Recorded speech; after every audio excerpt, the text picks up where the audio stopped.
We've survived another week, and it has been one hell of a week with the shutdown and all the news. And we want to begin where we always begin, and that is with Israel and Gaza. Keep your eyes on what's going on with the flotilla. Keep your eyes on what's going on with Gaza City. Keep your eyes on the so-called 20-point program that Donald Trump put forward.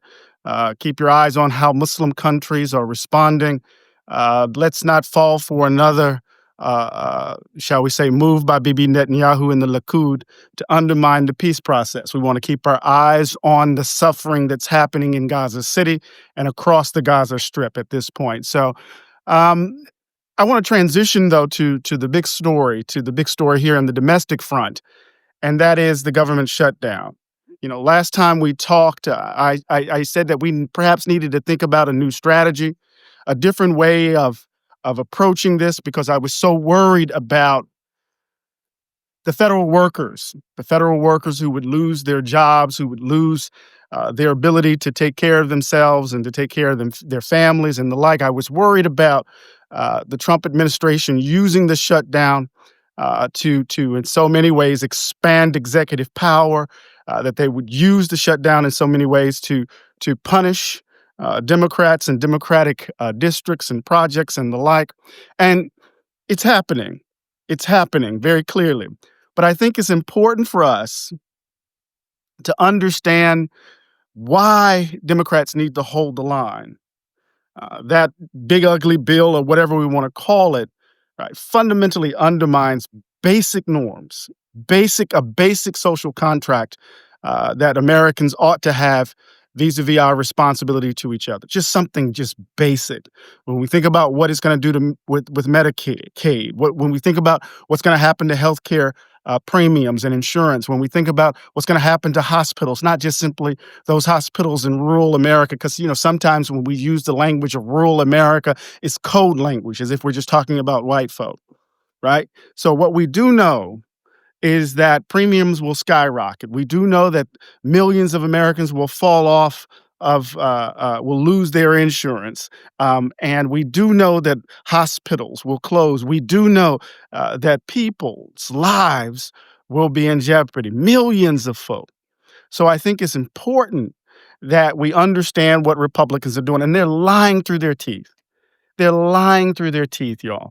The idea that what's going on is that Democrats are trying to defend or hold the line or shut down the government on behalf of undocumented migrants who they want to give insurance. See, what they want to do in this moment, I think it's really important for us to understand, is that they want to use or leverage hatreds and grievance to get white America, to get Americans to choose selfishness, which will then undermine their own which will then their own self-interest. Think about it now. They want to use American selfishness. They want to use American hatreds and grievance so that they can then those very people can then undermine their own self-interest. What do I mean? So it's something like Heather McGhee talked about in The Sum of Us. Right. Remember, she talked about those swimming pools, public swimming pools, and that when African Americans asked or demanded to integrate those pools, that cities and local municipalities decided rather than integrating, they would take the pools from everybody. They filled them up with concrete. And so here we have Republicans appealing to grievance, hatreds, and selfishness, right, as a way to undermine healthcare policy. And that the policies that they are going to embrace, the policies that are evident in the quote unquote big beautiful bill, will harm Americans, white Americans. But they want them to harm themselves because of selfishness and grievance and hatred. I hope that makes sense. So I think it's important for the Democrats to hold the line. That's going to mean something. It's going to be some difficult days ahead. And I think we need to foreground the suffering. We just can't talk about it in just crude political terms. People will feel pain. There's going to be harms done. There's going to be suffering in the country, and we have to ask ourselves why. And I think as a member of the media, and I know I'm just walking up and down the street, and I'm rambling a bit, but I'm just so animated by this. I think it's important on the part of the media, and I'm a part of the media. I think it's important that the media cover this shutdown outside of the traditional format. You know, you got these, political actors, the drama of Republicans and Democrats shutting down the government, thinking about it in crude horse race political terms. No, I think it's really important for media, mainstream media in particular, to take on its responsibility as the fourth estate and really interrogate who is behind this and what it's for. To really sit down and look at what Russell Voigt or Vought or whatever, how we pronounce his last name, of the director of the OMB, and what he's doing, and to interrogate it, not just simply as a political position, but as an all-out assault on the basic social contract of the nation. In so many ways, I don't know what our obligations to each other are. What are the basic obligations of Americans to one another? So I think it's important for the media not to just simply address this as Republicans and Democrats fighting on the Hill and doing all of the traditional drama around, covering all the particular drama around that. I think it's important for mainstream media, right, to begin to interrogate what's behind this, right? And I think it's important also, I should say this, that Democrats not fold, that they engage in an all-out, full-court press, communicating across all platforms, not just talking in terms of basic policy, but talking about, right, the existential implications of this shutdown and the reasons why we find ourselves here. Republicans are snatching away basic elements of our life. They're dismantling in real time, right, this country right in front of our noses. And I think it's important that we not beat around the bush. These freedom snatchers, as I've called them, they are doing everything in their power, right, to build the world that affirms their values. And what we need to do is to articulate what those values are and why we reject them for the most part. So we have to deal with the government shutdown. Another thing that happened this week, of course, was the silliness of Hexeth and at Quantico, with major generals across the globe will be called back. One wonders how they got back to their posts given the shutdown, but who were called to Quantico in order to endure this silliness. You saw these quiet, stern glances as Hexeth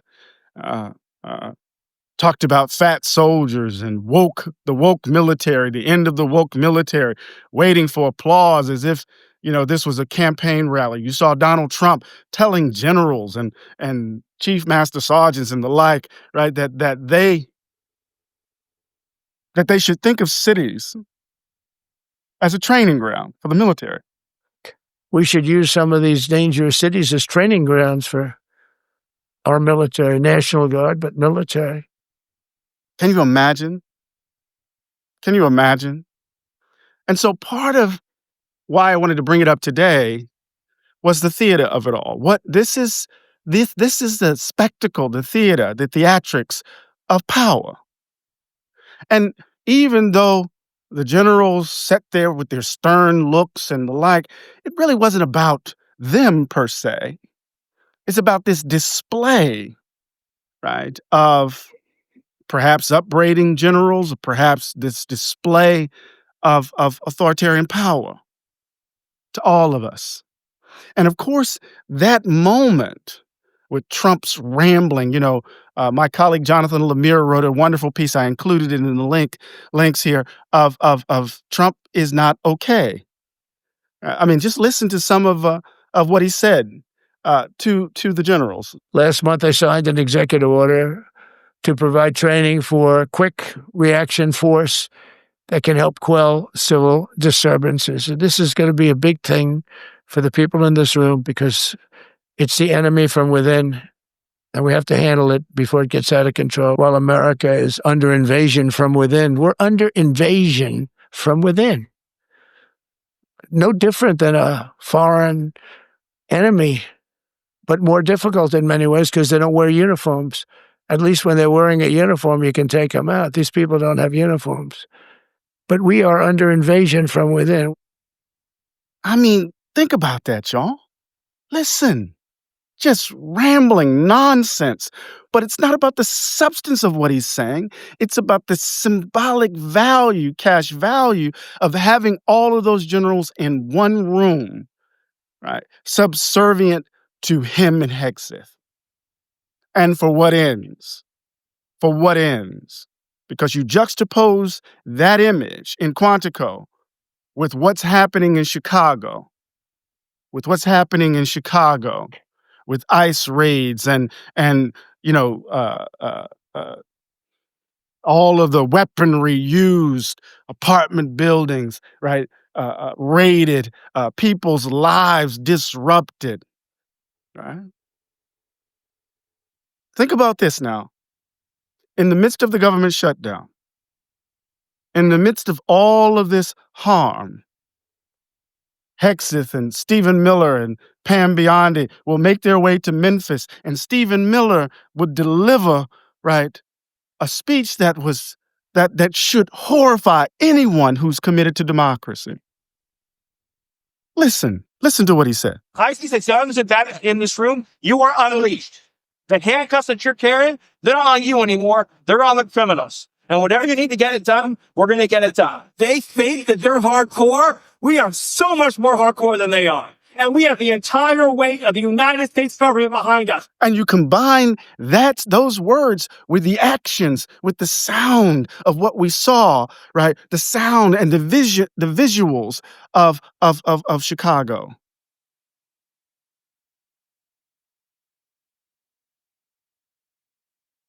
In the middle of the night, hundreds of armed federal agents and police, backed up by riot trucks, smoke grenades, and helicopters, breached fences and busted doors in an immigration raid on an entire apartment building on the city's south side. They pulled dozens of residents from their homes and zip ties, including children, some of them without any clothes. They then held some outside for hours and dragged the others into rented vans.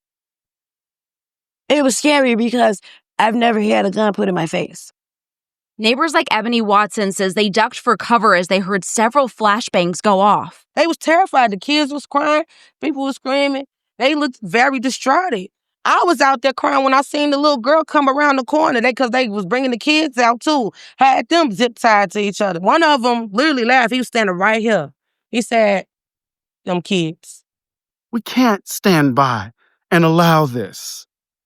We can't stand by and allow this. They're going into cities where black and brown folk predominate. They're going into these places where the so-called others who for them, they are the true Americans. These folks should be subject to the violence of the state. Come on. Government shutdown. I don't know what the social contract consists in. This spectacle of authoritarian power by calling in the generals, the exercise of state violence in Chicago, the voicing of lethality. Think about what Stephen Miller said, y'all. Viciousness, lethality. Think about what he was saying. If that doesn't disturb us at our core, then we've lost something. The soul of America has always been divided, but it's corrupted in this moment. So, we find ourselves here. Now, in the midst of this, remember, I've been saying all along that all the trains are running at once.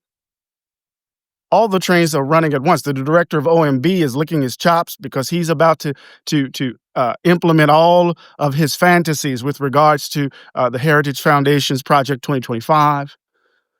We see the autocratic sensibilities at work. Stephen Miller is coming more and more out in front, making these statements explicit. Right? They're projecting their fascist desires onto others who call them out for what they're actually doing. And then you get these letters. They sent letters to colleges and universities trying to make a deal. Trying to make a deal that if they, in effect, assent to this list of things that they think universities should be doing, right? Commit to clear notions of gender differentiation and like clear, open up space for conservative thinking, diverse, the viewpoint diversity, as they call it. All of these elements we listed in the link here. And universities are supposedly, these 9 universities supposedly asked to sign on to all of this. And they're supposed to get some benefit from joining, right, these efforts. And, I included a piece in the links around Duke. Duke thought it would quietly adjust to all the things that they were demanding of universities and colleges because, Stephen Miller is an alum of Duke. And so they were worried about getting in the crosshairs. Right? So they were going to roll back their diversity programs. They're going to do all of this stuff kind of preemptively, and they're still in the damn crosshairs. There's no way, right, you can get in bed with these folk and come out clean. That you think you're going to be safe. This is the pure exercise of power on behalf of power. This is a white nationalist agenda. This is greed and selfishness at work with no limits, with no guardrails. There is no compromise with these people. So here we are in the early days of the government shutdown, with all the things that are happening still, all the assaults on agencies, all the assault on federal workers, all the assault on the civil rights infrastructure, the assaults on everyday ordinary folk who are just simply trying to build a better life for themselves, the assault on democracy as such. All of this is happening, and we're in the early days of the government shutdown. We cannot stand by and allow this to happen. So the first order of business, in my view, is for the Democrats to hold the line.